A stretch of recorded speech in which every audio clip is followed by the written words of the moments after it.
How well prepared did you feel when starting a PhD? I felt I was relatively well prepared in terms of tools, but I did bang my head against a lot of walls and doors, like not really knowing what to do and what to specialize in.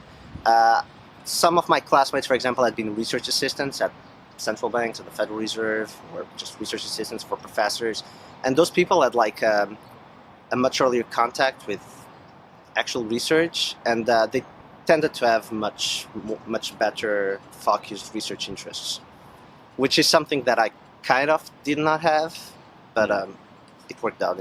Most people will start a PhD without that, so it's part of the process, I guess. Have you ever had like a big disappointment, like you were following a research path? Oh, yes. So one thing that happens, one thing that has happened to me several times, it's kind of it's a disappointment, but there's a silver lining, is you start working on something that sounds very exciting, and then you find out that someone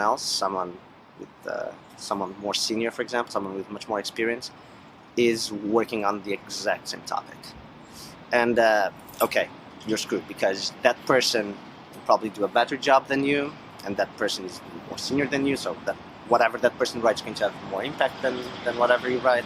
So it's a disappointment. It's a disappointment in that sense. The silver lining is that it kind of feels good to know that you were it kind of validates that you were working on an interesting topic, because you're working on something that someone much smarter than you is also working on. Yeah. So you're like, whoa, cool. At least I'm kind of like generating ideas in the right way. So yeah, that has happened to me a couple of times, I guess. Do you have any like specific tip or advice that you would give someone starting their research career?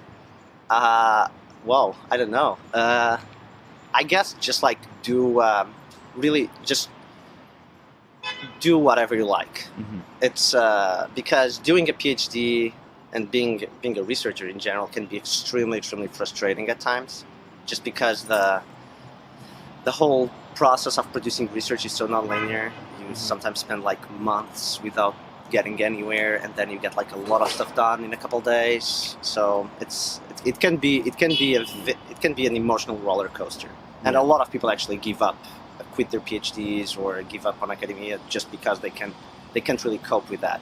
So if your work process is going to be more or less miserable at times, it helps a lot if you're working on something that you really like and you really think it's important. Because if you're working on some topics, okay, the caveat is that obviously it's at certain times the profession is going to find certain topics to be sexier than others and will give more weight on those topics, and it definitely helps for you, because in the end it's all about like trying to sell your own research and trying to convince other people that what you're doing is correct and what you're doing matters.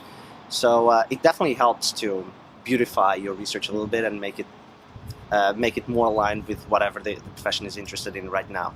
But you shouldn't really let that be the main driver, the main factor in choosing your research, whatever research topic you're going to focus on. Just a couple of final questions on Sure. the academic world. So you're talking about selling your research. Uh-huh. How do you feel that like the academic world has become more competitive, there are more people, it's become more crowded? Do you feel it's getting more difficult to sell your work? Do you feel there's a big like discrepancy between like big researchers and small researchers?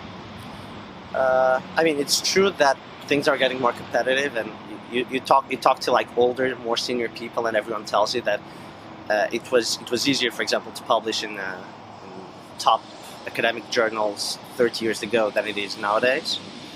It's a fact of life. There's really nothing much I can do about it. On one hand, it's for me personally, it's bad because I have to compete with more people, and it's harder for me to publish if more people are trying to publish in the same outlets. On the other hand, the fact that there's more people doing economics also means that there's a larger aggregate pool of brains the profession can pick on. So there's more people. There's a lot of people doing interesting work all over the world, and you can just borrow. Again, research is this very like cumulative process, so you can just pick their brains, use whatever tools they have developed, and just apply it to whatever topic you're interested in. So I think there's good and bad to it. Thank you very much.